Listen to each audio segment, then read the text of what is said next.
ဇနီးတေဟာခင်ပွန်းဖြစ်သူကသူမမကြိုက်တဲ့စပါဂက်တီကိုချက်ထားတာတွေးလိုက်ရတဲ့အတွက်စိတ်တူပြီးအိမ်ကနေထွက်သွားခဲ့ပါတယ်ခင်ပွန်းဖြစ်သူကတော့ဇနီးတေကဘာဖြစ်လို့ရုတ်တရက်စိတ်တူသွားရတာလဲဆိုတာကိုလုံးဝနားမလည်နိုင်ဖြစ်နေခဲ့ပါတယ်ကုမ္ပဏီကိုရောက်လာပြီးတဲ့နောက်မှာတော့ခင်ပွန်းဖြစ်သူကဂျင်းလက်ဖက်ရည်တစ်ခွက်ကိုအထူးတလဲယူဆောင်လာပေးခဲ့ပါတယ်နောက်တော့ကောင်မလေးအလုပ်လုပ်နေတော့မှဖောက်တီ client မျိုးသမီးတစ်ယောက်ကရည်ရွယ်ချက်ရှိရှိနဲ့သူမရဲ့လုပ်ငန်းစွမ်းဆောင်ရည်ကိုဝေဖန်ပုတ်ခတ်ပါတော့တယ်အဲ့ဒီမျိုးသမီးကကောင်မလေးကိုသူမဘလို့ကော်ဖီမျိုးကြိုက်တယ်လဲဆိုတာတော့မသိဘူးလို့ဆွဆွဲပြောဆိုခဲ့ပြီးမိနစ်3မိနစ်အတွင်းမှာသူမအတွက်လက်ဖြော်ကော်ဖီတစ်ခွက်ကိုကောင်မလေးကိုယ်တိုင်ဖြော်ပေးဖို့တောင်းဆိုခဲ့ပါတယ်ကောင်မလေးကကုမ္ပဏီအောက်ထပ်မှာသွားဝယ်ပေးဖို့လုပ်ဖော်ကိုင်ဘက်တစ်ယောက်ကိုအကူအညီတောင်းပေးနိုင်ကြောင်းဒါပေမဲ့အနည်းဆုံးမိနစ်20တော့အားလိမ့်မယ်ဖြစ်ကြောင်းပြန်လည်ဖြေကြားခဲ့ပါတယ်ဒါပေမဲ့အဲ့ဒီဖောက်တဲ့အမျိုးသမီးကကောင်မလေးကိုယ်တိုင်သွားဝယ်ရမယ်လို့ပဲဆိုအတင်းဆောက်ထိုးလုပ်နေခဲ့ပါတယ်ရုံးခန်းတွေကလူတိုင်းကလည်းအဲ့ဒီဖောက်တဲ့အမျိုးသမီးဟာကောင်မလေးကိုတမင်တကာတက်တက်ညာညာမရှိခက်ခဲအောင်လုပ်နေမှန်းသိကြပါတယ်ဒါပေမဲ့ကောင်မလေးကတော့သူမကိုပြက်ပြက်သားသားပဲတိုက်ရိုက်ညင်းဆိုလိုက်ပါတယ်သူမကတထေးရဲ့ခွင့်ပြုချက်မရှိဘဲနဲ့သူမဟာတထေးရဲ့အတွေးရမှုဖြစ်တဲ့အတွက်အလုပ်ချိန်အတွင်းမှာမိမိရဲ့တာဝန်ကျရာနေရာကနေထွက်ခွာသွားလို့မရကြပြခဲ့ပါတယ်အဲ့ဒီအခါမှာတော့ဖောက်တဲ့အမျိုးသမီးက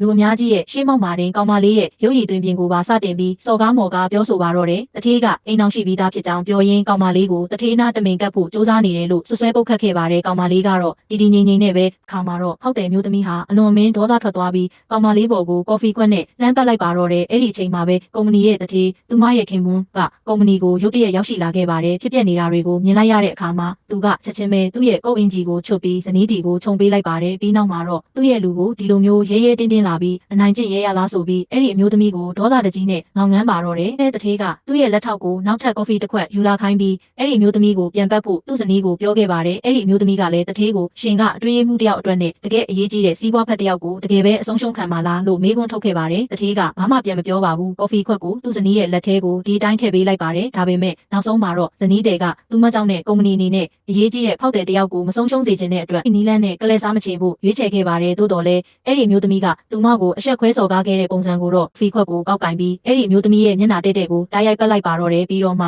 တကယ်လို့ဆက်ပြီးလက်တွဲလုပ်ကင်ခြင်းနဲ့ဆိုရင်တော့ professional ဆန်ဆန်ပြုမှုနေထိုင်ပါဒါမှမဟုတ်ရင်လည်းကုမ္ပဏီကနေအခုချက်ချင်းထွက်သွားပါလို့တတိပေးလိုက်ပါတယ်အဲ့ဒီအချိန်ကြမှာသာမွန်းဖြစ်သူဟာသူ့ရဲ့ဇနီးတွေကဒီလောက်အထိတက်တိရှိပြီးကြန့်ခိုင်တမာတဲ့သူဖြစ်မှန်းတကယ်ပဲသိရှိနားလည်သွားခဲ့ပါတော့တယ်အဲ့ဒီနောက်မှာဖောက်တဲ့မျိုးသမီးကဆက်လက်ပူးပေါင်းဆောင်ရွက်ခွင့်ရဖို့အတွက်တထေးကိုအမြန်ပဲတောင်းပန်ခဲ့ပေမဲ့တထေးကတော့ဘာတုံဆိုင်မှုမှမရှိပဲညှင်းပယ်လိုက်ပြီးသူမနဲ့ပတ်သက်သမျှပူးပေါင်းဆောင်ရွက်မှုအားလုံးကိုအခုချက်ချင်းဖျက်သိမ်းဖို့သူ့ရဲ့လက်ထောက်ကိုအမိန့်ပေးလိုက်ပါတယ်နောက်တော့တထေးကဇနီးတဲ့ရဲ့ပခုံးကိုတေချာစစ်ဆေးကြည့်တဲ့အခါမှာပူပြင်းတဲ့ကော်ဖီကြောင့်မှအပူလောင်သွားတာကိုတွေးလိုက်ရပါတယ်သူကဇနီးတဲ့ကိုနောက်တစ်ခါဘသူပဲဖြစ်ဖြစ်လာပြီးအနိုင်ကျင့်ရင်သူ့ကိုချက်ချင်းပြောရမယ်လို့အတီးအပေါက်မှာကြားခဲ့ပါတယ်ပြီးတော့သူမကိုအဝတ်စားလဲဖို့အတွက်အိမ်ကိုပြန်ခေါ်သွားခြင်းခဲ့ပေမဲ့ဇနီးတဲ့ကညှင်းဆန်ခဲ့ပါတယ်ဇနီးတဲ့ကနောက်ထပ်10မိနစ်နေရင်အလွန်အရေးကြီးတဲ့အစည်းအဝေးရှိတယ်လို့ပြောခဲ့ပါတယ်တထေးလည်းတခြားရွေးချယ်စရာမရှိတော့ပဲလောလောဆယ်မှာသူ့ရဲ့ကုတ်အင်ဂျီကိုပဲသူမကိုဝတ်ထားခွင့်ပြုလိုက်ပါတော့တယ်အဲ့ဒီလိုနဲ့ပဲဇနီးတဲ့ဟာခင်ပွန်းဖြစ်သူရဲ့ကုတ်အင်ဒီကိုဝတ်ဆင်ပြီးအစည်းအဝေးကိုတက်ရောက်ခဲ့ပါတော့တယ်